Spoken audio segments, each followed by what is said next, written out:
qui entrent en transe. Vous entrez tellement en transe pour trembler, pour enlever les habits, enlever les chaussures, tomber à même le sol, pour qu'on vienne vous transporter. C'est bien. Mais entrez aussi en transe quand il s'agit d'aider un pauvre. Perdez connaissance quand il s'agit d'aider un pauvre. Donnez l'argent sans compter. Quand le Saint-Esprit, l'esprit d'amour descend sur vous. Pourquoi au moment de l'offrande, le Saint-Esprit ne se saisit pas des gens. Alléluia, alléluia. Et puis après, il dit, j'ai utilisé tout l'argent que j'avais à l'église. Quand il s'agit d'autre chose, dont le Saint-Esprit agit. Alléluia, alléluia. Tu arrives quelque part, tu n'as pas encore pris la parole. Les gens disent que tu es voleur. Tu as volé quoi? À qui? Non, ton visage. Tu as une tête de voleur. Comment je vois une tête de voleur? Ton visage. Il risque de me voler. Il y a des gens, quand ils te voient seulement, tu n'as pas volé, tu ne parles pas. Dès que tu arrives, il commence à sécuriser tous ses biens. Parce qu'il a peur. La présence l'insécurise. Un garçon écrit à une fille, sa fiancée, entre moi et toi c'est fini. Et la fille dit ok. Et le garçon réplique, je te dis ça, tu dis ok. Oh, tu attendais qu'elle dise quoi? C'est parce que tu ne veux pas rompre. Même quand tu dis entre moi et toi c'est fini, tu ne veux pas rompre, tu trompes.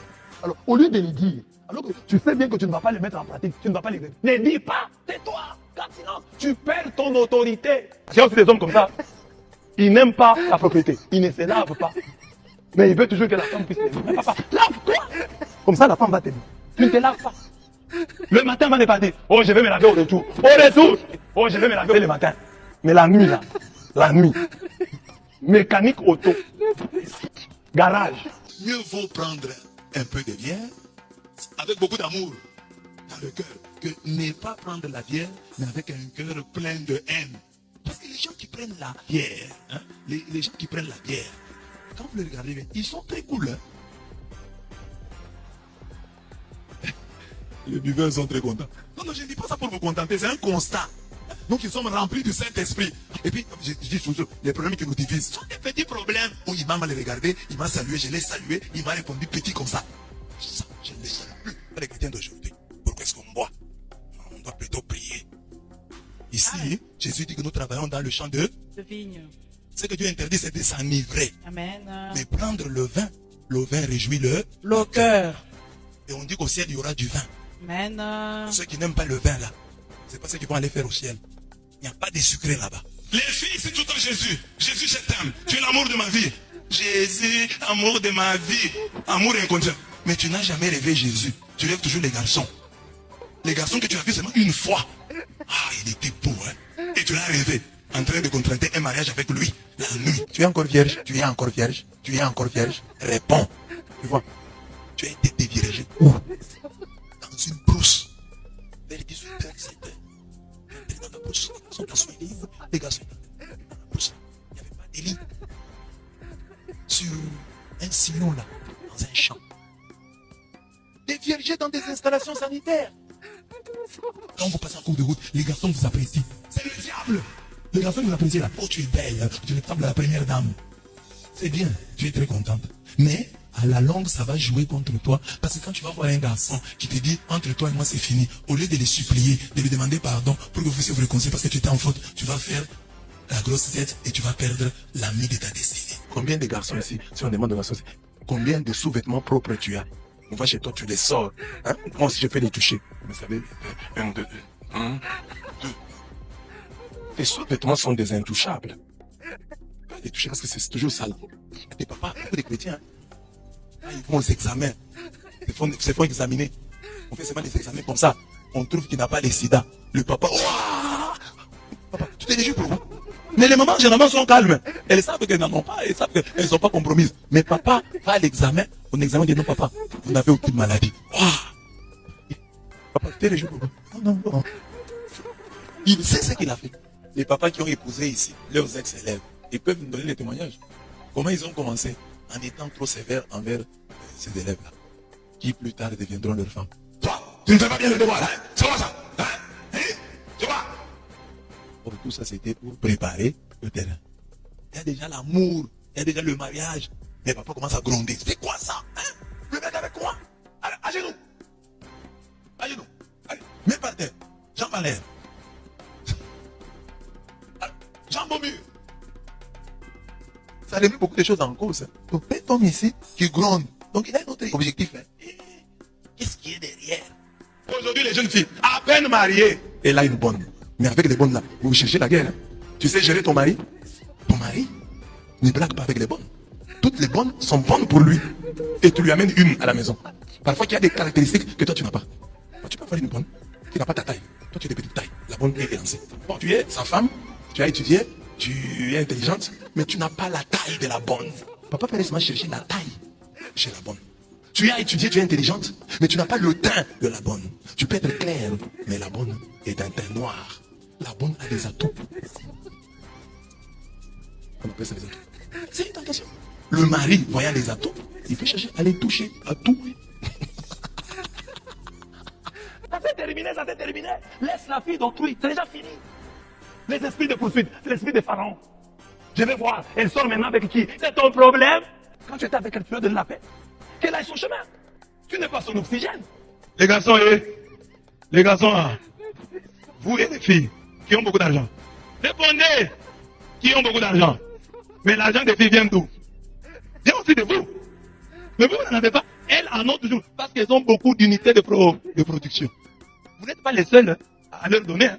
On leur donne à gauche et à droite. Et toi, tu as le peu là. Au lieu de l'épargner pour toi, tu lui donnes encore. C'est que les filles, elles ont toujours de l'argent.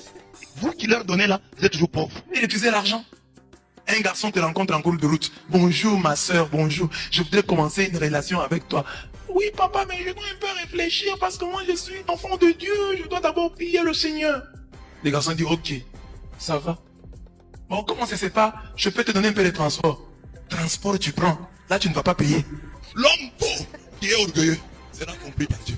Mais l'homme moins beau, au visage peu avenant, mais qui est orgueilleux, c'est pas compris. Toi, j'avais tout fait pour que tu sois un peu humble. Mais malgré tout ce que j'ai fait, je t'ai donné un gros nez. Je t'ai donné des grandes oreilles comme moi. Hein? Mais malgré ça, tu étais orgueilleux. Toi qui dis que demain sera meilleur, mais tu es impoli. On verra où est-ce que demain sera meilleur. Où est-ce que demain sera meilleur? On va voir. Dieu t'a donné un petit foufou. Fais aussi une petite prière. Vous avez compris? Faut pas un petit foufou comme ça, tu fais une grosse prière comme si c'était petit foufou, petite prière. Grand foufou, grande prière. Toi, là où tu es épousé, c'est là que tu as perdu la virginité. Diego Cao, l'homme qui a découvert l'embouchure, est parti. C'est lui avec qui tu vis là. C'est Stanley, c'est Livingstone. Et tu parles de la Vierge Marie. Tais-toi! Garçon, tu vas avoir une fille. Tu lui dis, je vais t'épouser. Je vais t'épouser. Je vais faire ceci pour toi. La fille accepte. Tu profites d'elle, tu profites d'elle, tu profites d'elle jusqu'à la frontière. Et tu l'abandonnes. Elle pleure et elle regrette. Elle te maudit. Tu es maudit. Ton oncle t'envoie l'argent ou ton oncle qui est aux États-Unis t'envoie un iPhone 15. C'est la sorcellerie.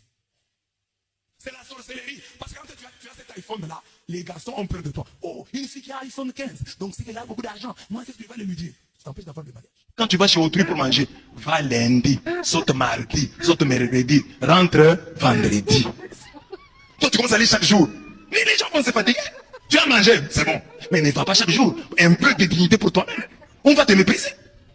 Tu verras maintenant, tu commences à venir, on commence à te chasser. Tu commences à venir, on ne te salue plus. Tu as exagéré. On t'aime, c'est bien. Mais l'amour se conserve à travers aussi la réserve.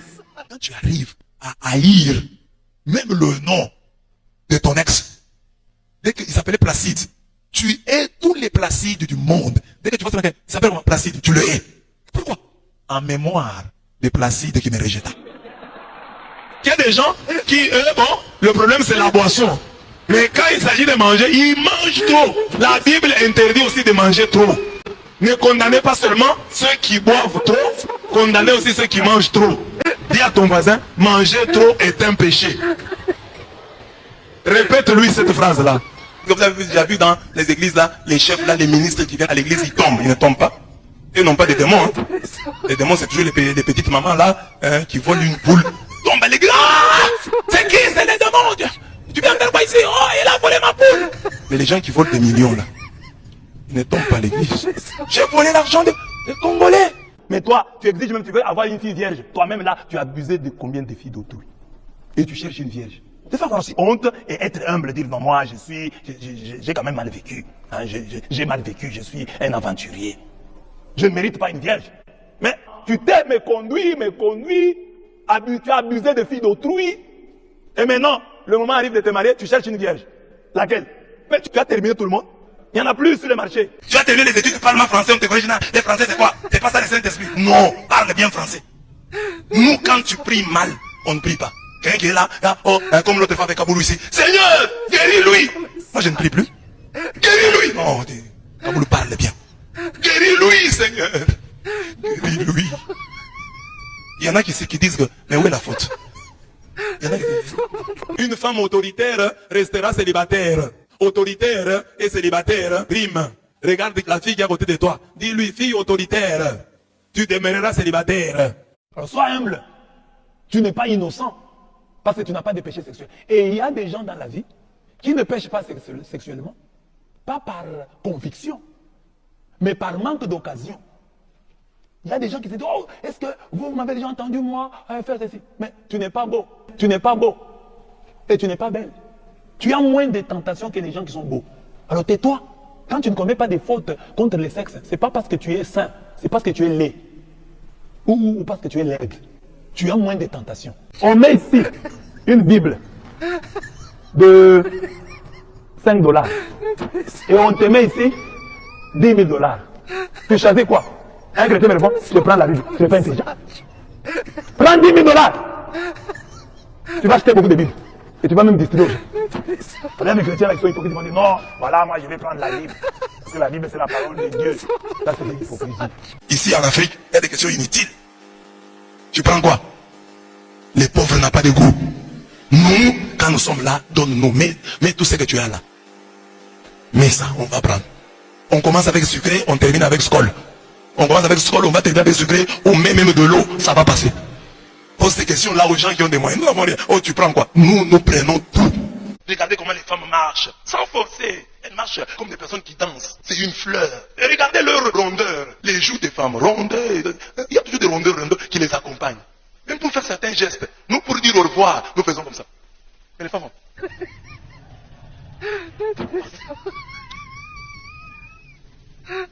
Pourquoi pour parler, il faut taper? Nous avons des sœurs. Dans leur téléphone, c'est plein de codes. Pour ouvrir le téléphone, code. Entrer dans WhatsApp, code. Entrer dans Facebook, code. Ils ont mis les codes partout. Sauf là où il faut mettre. Ma sœur, met aussi le code sur ton corps là. Sur tes seins, mets un code. Sur ton sexe, mets un code. Que les gens aient du mal à accéder. Seulement le téléphone. Et toi, tu crois que l'essentiel de ta vie chrétienne, c'est que tu paraisses aux yeux des gens comme quelqu'un qui n'aime pas la bière.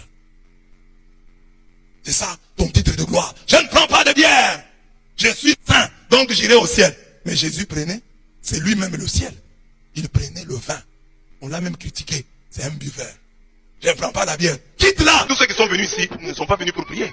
Il y a des gens qui sont venus pour attraper leur débiteur. Bon, après la messe là, vous allez voir. Non, donne-moi mon argent. La malédiction, c'est aussi le souhait. Quand tu vas regarder sur la page de ton ex là, vous les gens qui ont des ex, tout le temps sur la page, tu l'as déjà bloqué, mais tu ouvres un autre compte, tu vas regarder la page. Tu vas mourir. Donc il faut aimer la femme pour le caractère, pour des choses qui ne vont pas tomber. Toi tu as aimé une fille pour les seins, ils tomberont. Pour le ventre, il tombera. Pour les jambes, elles tomberont. Pour les bras. Regardez même les mamans là, quand elles portent des bras cassés, tu vois qu'elles ont maintenant déjà un bras divisé en deux. Il y a le bras titulaire et le bras adjoint. Donc l'autre côté c'est constitué avec l'os, de l'autre côté c'est la viande toute seule. La viande toute libre, indépendante. Elle bouge. Il suffit de mettre un mouvement, la viande la bouge. Elle ne dépend plus de l'autre partie. Comme une fille là, j'ai entendu une fois qui disait, la fille avec laquelle j'ai étudié avec lui a mort. Quelqu'un va te poser, la fille avec laquelle j'ai étudié avec lui a mort. Alors, avec de telles phrases, qui va te poser? Bon, il y a des gens qui vont te poser, mais pas ce monsieur-là. Parce que lui, il va être blanc, des ministres viendront chez lui et tu devras parler. Tu vas dire ça? Mes filles, vous qui êtes là, première chose, Dieu vous interdit d'être dans l'impudicité. Fuyez l'impudicité. Bon, si déjà vous êtes tombé dans l'impudicité, mais n'ajoutez pas un garçon qui vous filme, vous acceptez? Il va garder le secret? Vous n'allez pas vous chamailler? Il est Dieu? Il y a des frères ici, hein. On l'a vu avec une veste une seule fois et depuis, on ne l'a plus vu avec cette veste. C'était pas sa veste, c'était la veste d'autrui. Demande à ton voisin là, où est ta veste là? Ton ex-veste, ex-veste. veste portait disparu. C'était emprunté. Il y a des gens qui empruntent les habits d'autrui. Au grand frère, donne un peu ta veste là que j'avais pour venir même à l'église. Il vole les chaussures de son père. Il vole le pantalon de son papa. Ne lui vole pas son argent. Rends-le riche. Qui trouve une femme, trouve le bonheur. Quand tu entres dans la vie d'un homme, ce n'est pas pour l'appauvrir, c'est pour l'enrichir. Tu es entré dans la vie de cet homme. En quoi l'as-tu enrichi? Depuis qu'il t'a épousé, il devient de plus en plus pauvre. En quoi est-ce que tu es le bonheur? Au lieu de te poser la question, qu'est-ce que tu as déjà fait pour moi? C'est à toi de te demander, c'est moi le bonheur. Quel est le bonheur que je t'ai apporté? Tu n'es pas vierge. Tu as déjà perdu ta vérité. Mais tu es orgueilleuse. Tu es jalouse. Trop jalouse même. Tu es avare. Cupide, tu aimes l'argent. Tu demandes beaucoup d'argent. Mais tu n'es pas vierge. Tu devais être humble. Non, moi je ne suis pas vierge. Bon, donne-moi ce que tu as. On te donne même $5 pour le transport. Tu te fâches. Tu es vierge. Sois humble. Tu as déjà perdu quelque chose. Tu te retrouves là, tu es un jeune garçon, 20 ans, 30 ans. Tu n'as que le téléphone là. Et dans le téléphone là, il n'y a ni méga, ni crédit. Il y a des gens qui sont des resellers. Ils ne payent jamais les téléphones au marché. Lui paye toujours. Téléphone de 3e, 4e main. Toi, quand on voit les téléphones, ta précaution, c'est la SIM. Papa, prenez même les téléphones là, remettez-moi la SIM. Parce qu'il y a les numéros des gens à qui, les numéros de tes bailleurs de fonds. Et puis parce que le téléphone lui-même n'est pas bon. Hein? Tu l'as payé combien? Toi qui regardes, n'oublie pas de liker et de commenter. Vraiment, si tu n'es pas encore abonné, fais-le.